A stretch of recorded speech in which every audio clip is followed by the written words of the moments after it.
Hi, today we're going to look at attitudes to Australian English. Alright, so traditionally, standard British English has been used as Australia's linguistic norm. So our standard Australian English is based on standard British English. The rules for use have been provided by the Oxford English Dictionary, and institutions such as the BBC have provided us with examples of usage. Australian English, historically, was seen as inferior or as bad British English. The redefinition of Australian national identity as an independent, multicultural nation in the 1970s and 80s led to a greater acceptance of Australian English as Australia's national language.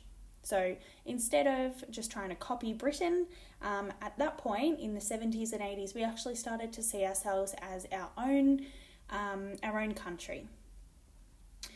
Professionals and academics no longer had to study in Britain before they were respected in Australia. Until the 1980s, the ABC trained its non-British news readers to present news broadcasts in a British accent. Brian Johns, the managing director of the ABC in 1995, is quoted as saying, "We don't want an outdated accent," meaning the cultivated RP-style accent, so basically the fancy British accent.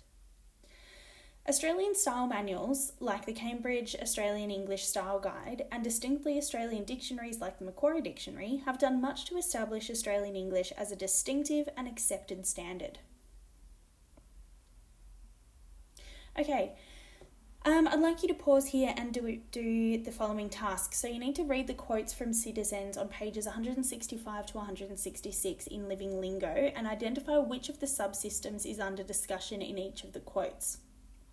You then need to answer the question, do you agree with any of the complaints from the list, and why or why not?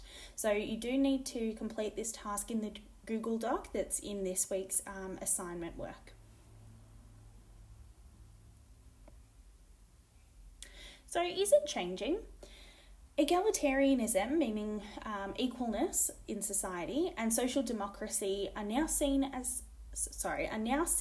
the solidarity function of accents gaining importance over the status function of accents. The relationship between standard and non-standard usage is transforming. Colloquialisation, liberalisation, and the effects of e-communication now mean that non-standard language is achieving a new presence and respectability within society.